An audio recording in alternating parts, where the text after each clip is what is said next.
दोस्तों आज की वीडियो एक complete and full OTG oven buying guide होगी। इस वीडियो को आप एक रेफरेंस गाइड समझ सकते हैं और अगर आपको 2025 में या फिर कभी भी आपको एक ओटीजी ओवन खरीदना है तो आपको बस इस वीडियो में आना है, पूरी वीडियो को देखना है और एक एक पॉइंट को चेक करना है और उसके बाद ही अपने लिए एक ओटीजी ओवन खरीदना है सो दैट आपके जो पैसे हैं वो सही जगह पे लगे और आपके घर में एक सही प्रोडक्ट आए। आपकी फैमिली के साइज के हिसाब से, आपकी बजट के हिसाब से, आपकी कुकिंग हैबिट्स के हिसाब से, ओटीजी ओवन के फीचर्स एंड स्पेसिफिकेशंस के हिसाब से और भी कई तरीकों से मैंने ओटीजी ओवन्स को आज ग्रुप किया है और आपको मैं बताऊंगा वो सभी इंपॉर्टेंट चीजें जो आपको मैटर करती हैं जब भी आप एक ओटीजी ओवन अपने लिए खरीदते हैं।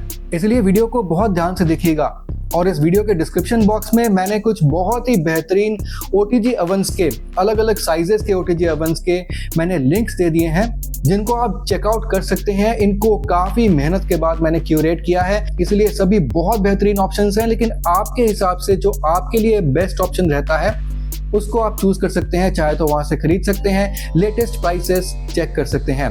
चलिए आगे बढ़ते हैं और देख लेते हैं एक complete and full OTG oven buying guide for Indian consumers. और जो सबसे पहली चीज हमें ध्यान रखना है एक ओटीजी ओवन खरीदते वक्त वो है उसकी कैपेसिटी, जो कि आपके फैमिली के साइज के हिसाब से डिसाइड की जाएगी। अब एक रेडी रेफरेंस के लिए आपको बता देता हूं, अगर आप सिंगल हैं, बैचलर हैं या फिर छोटी सी 1 से 2 मेंबर की फैमिली है तो एक 10 लीटर से 19 लीटर तक का ओटीजी ओवन आपके लिए एक अच्छा ऑप्शन रह सकता है। अगर आपकी 2 से 3 मेंबर की फैमिली है तो 20 से 30 लीटर तक का ओटीजी ओवन एक अच्छा ऑप्शन रह सकता है। अगर आपकी 3 से 5 मेंबर तक की फैमिली है तो आपके लिए 30 से 40 लीटर तक का ओटीजी ओवन एक अच्छा ऑप्शन रह सकता है और अगर आपकी उससे भी बड़ी फैमिली है तो आपके लिए 40 लीटर प्लस तक का ऑप्शन वो बेहतर रहेगा।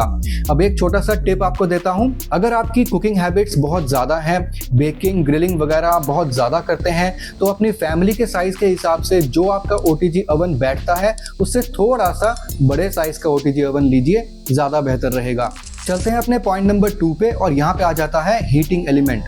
अब दोस्तों ओटीजी ओवन में बेसिकली हीटिंग एलिमेंट या फिर हीटिंग रॉड लगा होता है, अनलाइक माइक्रोवेव ओवन्स जहाँ पे कोई भी रॉड देखने को नहीं मिलता है, लेकिन वहाँ पे आपको माइक्रोवेव यूज किया जाता है खाने को गर्म करने के लिए। लेकिन ओटीजी ओवन्स में आपको जो हीटिंग रॉड्स हैं, जनरली यहाँ पे 2 हीटिंग रॉड होते हैं, एक होता है ऊपर की तरफ, एक होता है बॉटम में यानी कि नीचे की तरफ। जो ऊपर वाला रॉड होता है वो जनरली ग्रिलिंग फंक्शन के लिए यूज किया जाता है, जो बॉटम वाला रॉड होता है उसे बेकिंग के लिए यूज किया जाता है और बाकी रोस्टिंग टोस्टिंग के लिए दोनों रॉड्स को एक साथ चलाया जाता है।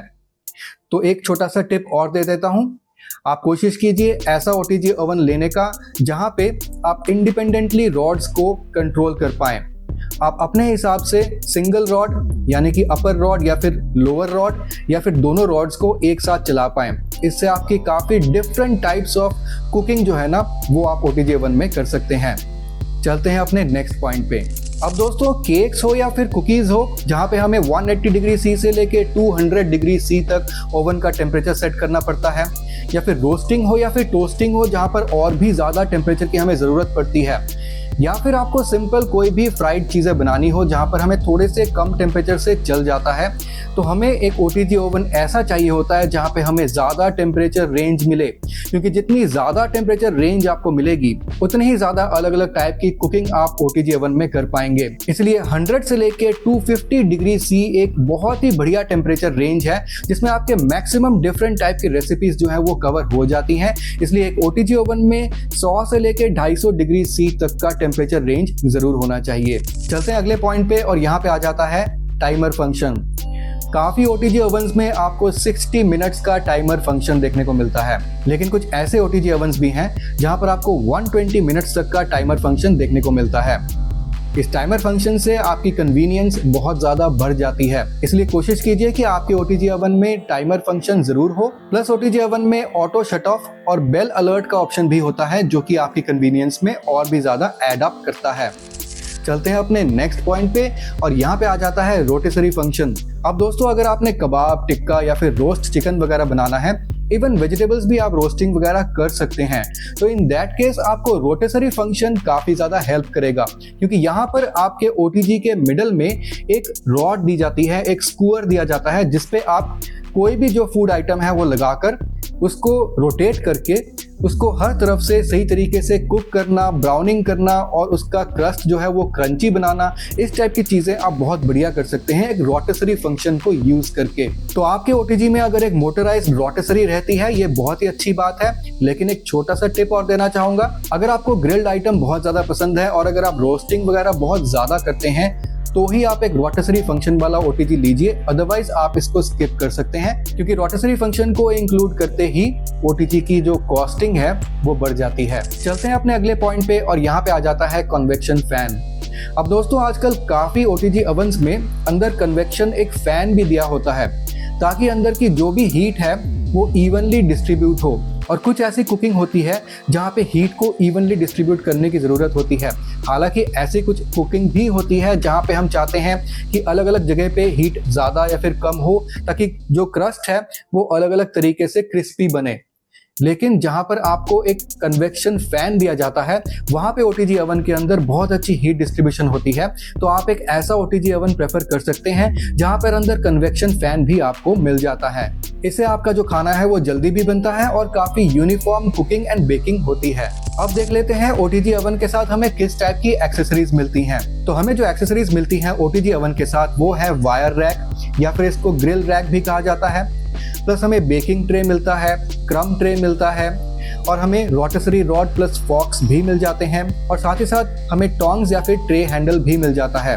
तो अगर आपको ये सारे जो एक्सेसरीज हैं ओवन के साथ मिलते हैं तो काफ़ी अच्छा है, आपको अलग से नहीं खरीदने पड़ेंगे क्योंकि देखा जाए तो इन सब की ज़रूरत हमें पड़ती है जब भी हम ओटीजी ओवन को खरीदते हैं, यूज़ करते हैं। लेकिन एक छोटा सा टिप और देना चाहूँगा, आपको जो भी एक्सेसरीज मिलती हैं अगर वो स्टेनलेस स्टील की होती हैं तो वो ज़्यादा ड्यूरेबल होती हैं as compare to aluminium accessories. चलते हैं नेक्स्ट पॉइंट पे और यहाँ पे आ जाता है बिल्ड मटेरियल। अब दोस्तों आपका जो भी ओटीजी ओवन है उसकी जो कैविटी है यानी कि जो अंदर वाला पार्ट है वो कोशिश कीजिए कि एल्यूमिनियम का ना हो और वो स्टेनलेस स्टील का हो। इससे वो ज़्यादा ड्यूरेबल बनता है और ज़्यादा अच्छी परफॉर्मेंस आपको मिलती है। स्टेनलेस स्टील के कैविटी वाले ओवंस में आपको रस्टिंग की यानी कि जंग लगने की प्रॉब्लम नहीं आती है। साथ ही साथ ये हीट को बहुत अच्छी तरीके से रिटेन करता है। और जहाँ तक आउटर बॉडी की बात है तो आउटर बॉडी में काफ़ी अच्छी क्वालिटी का प्लास्टिक लगा हुआ होना चाहिए जो कि heat resistant and shock proof भी होना चाहिए। तो यहाँ पे आप चीप प्लास्टिक वाले ओटीजी ओवंस को अवॉइड कीजिए and go with only good brands. अब देख लेते हैं पावर कंजम्पशन। तो ज्यादातर ओटीजी ओवंस में आपको 1200 वॉट से लेके 2000 वॉट तक की पावर कंजम्पशन देखने को मिलती है। जितनी ज्यादा पावर कंजम्पशन होती है उतना ही आपका जो फूड है वो जल्दी कुक होता है, लेकिन जितनी ज्यादा पावर कंजम्पशन होगी ऑफ कोर्स बिजली का बिल भी ज्यादा आएगा। इसलिए आपको थोड़ा सा ध्यान रखना है कि आपकी नीड के हिसाब से कितना पावर कंजम्पशन आपको चाहिए होगा, तो आप उस हिसाब से अपना ओटीजी ओवन चूज कर सकते हैं। अब अगर कंट्रोल्स की बात करते हैं तो यहाँ पे आपको मैनुअल नॉब्स टाइप का ओटीजी ओवन मिल जाता है और डिजिटल कंट्रोल वाला भी मिल जाता है जहाँ पे आपको टच बटन्स मिल जाते हैं। तो आप दोनों में से कोई सा भी प्रेफर कर सकते हैं जो भी आपको बेस्ट लगता है। लेकिन जो मैनुअल कंट्रोल वाला होता है उसकी लाइफ इन जनरल ज्यादा बेहतर होती है। डिजिटल वाले में यानी कि आप जितनी कॉम्प्लेक्स चीज लेंगे उसकी लाइफ उतनी ही कम होने की संभावना होती है और मेंटेनेंस का खर्चा भी ज्यादा होता है। लेकिन आपको काफी ओटीजी ओवंस में आज की डेट में प्रीसेट मेन्यूज मिल जाते हैं जैसे कि आपको माइक्रोवेव ओवंस में मिलते हैं, तो आप उनको भी देख सकते हैं और उनको भी यूज कर सकते हैं। अब बात कर लेते हैं कुछ बहुत ही बेहतरीन ब्रांड्स की जिनके ओटीजी ओवंस मार्केट में सबसे ज्यादा बिकते हैं, सबसे ज्यादा पॉपुलर हैं और आपको अच्छी सर्विस भी देखने को मिल जाती है। अब अगर ब्रांड्स की बात करूं तो यहाँ पर Bajaj, Morphy Richards, Philips, Borosil, Prestige, Agaro, Havells, Usha, ये सब बहुत ही बेहतरीन ब्रांड्स हैं जिनमें आपको परफॉर्मेंस ओवन की अच्छी मिलेगी, अच्छी बॉडी और बिल्ड क्वालिटी मिलेगी और यहाँ पे आपको सर्विस भी अच्छी मिल जाती है। अब अगर मैं इंस्टॉलेशन एंड मेंटेनेंस टिप्स की बात करता हूँ तो सबसे पहली बात, ओटीजी ओवन में आपको ऐसा कुछ भी इंस्टॉल नहीं करना पड़ता है। आपको बस एक 16 एम्पेयर का सॉकेट चाहिए जो कि मैक्सिमम इंडियन घरों में हमें देखने को मिल जाता है किचन्स में, और वहाँ पे आपको बस प्लग एंड प्ले करना है and your oven is ready to use. OTG oven को एक फ्लैट और हीट रेजिस्टेंट सरफेस पे रखिए और यहाँ पे आपको वेंटिलेशन हर साइड में होने चाहिए। क्रम ट्रे को हर बार यूज करने के बाद आप क्लीन जरूर कीजिए ताकि बर्निंग की स्मेल उसमें से ना आए। हीटिंग रॉड्स और ग्लास डोर को आप कभी कभी क्लीन अप जरूर कीजिए यूजिंग OTG सेफ क्लीनर, ताकि इनकी परफॉर्मेंस अच्छी हो, पावर कंजम्पशन कंट्रोल में रहे और आपका खाना सही तरीके से बने। स्टील स्क्रबर्स को OTG ओवन के अंदर कभी मत यूज कीजिए। अब देख लेते हैं OTG ओवंस के प्रोज एंड कॉन्स। तो अगर प्रोज की बात करते हैं तो OTG ovens baking, toasting, grilling के लिए एक बहुत ही अच्छे ऑप्शन है। ये माइक्रोवेव ओवन से काफी ज्यादा अफोर्डेबल होते हैं। प्लस OTG ओवंस में आप बेकिंग और स्मॉल बेकरीज के लिए ये बहुत ही अच्छे ऑप्शन हैं, जो कि आप माइक्रोवेव में इतना अच्छा आप अचीव नहीं कर पाएंगे। अब बात कर लेते हैं इसके कॉन्स की। OTG ओवंस रीहीट करने के लिए या फिर डीफ्रॉस्टिंग करने के लिए अच्छे ऑप्शंस नहीं हैं। यहाँ पर आपको माइक्रोवेव ओवन ज़्यादा अच्छी परफॉर्मेंस दे सकते हैं।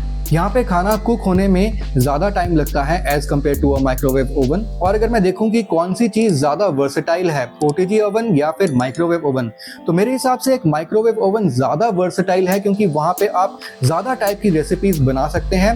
हालांकि कुछ स्पेसिफिक रेसिपीज के लिए, जैसे कि कुकीज़ बनाने के लिए, बेकिंग वगैरह करने के लिए, रोस्टिंग टोस्टिंग के लिए, ग्रिलिंग के लिए OTG ओवन थोड़ा सा ज़्यादा बेहतर ऑप्शन रहता है। अब अगर बजट की बात कर लेते हैं तो यहाँ पर आपके 10 से 19 लीटर के जो OTG ओवन हैं वो आपको करीब 2500 से लेके 4000 रुपए की कीमत में मिल जाते हैं। आपके जो 20 से 30 लीटर तक के OTG ओवन हैं वो 4000 से 7000 तक की रेंज में आपको मिल जाते हैं। जो 31 से 40 लीटर तक के OTG ओवन्स हैं वो करीब 6500 रुपए से लेके 9000 रुपए तक की रेंज में आपको मिल जाते हैं। और इससे भी बड़े यानी कि 40 लीटर या फिर उससे बड़े OTG ओवंस आपको 9000 या फिर 15000 प्लस की रेट में आपको मिलते हैं। अब मैं आपको कुछ फाइनल बाइंग टिप्स बता देता हूं। अगर आपकी जो मेन नीड है वो बेकिंग एंड ग्रिलिंग है, फिर तो आपको एक OTG ओवन जरूर लेना चाहिए। अगर आपको फूड को सिर्फ रीहीट एंड डीफ्रॉस्ट करना आपके लिए बहुत ज़्यादा ज़रूरी है, फिर आपको OTG ओवन नहीं बल्कि एक माइक्रोवेव ओवन की ज़रूरत पड़ेगी। अगर आप एक सीरियस कुक हैं तो आपको inner cavity material, convection and rotisserie feature, इन तीनों को चेक करना बहुत ज़्यादा ज़रूरी है। अगर आपको एक नॉर्मल यूज़ के लिए OTG ओवन चाहिए, एक मीडियम साइज फैमिली के लिए, तो एक 25 से 30 लीटर तक का OTG ओवन बिल्कुल बेस्ट रह सकता है। अगर आपकी फैमिली बड़ी है तो 35 से 45 लीटर तक का OTG ओवन आप चूज कर सकते हैं। तो दोस्तों यही था एक complete and most comprehensive OTG oven buying guide, और वो सभी points and features and specifications मैंने कवर कर दिए हैं जो आपके लिए मैटर करते हैं जब भी आप एक OTG ओवन को चूज करते हैं। तो चलिए मैं आपसे मिलता हूं अगले वीडियो में किसी और प्रोडक्ट के साथ। तब तक के लिए सुदीप साइनिंग ऑफ।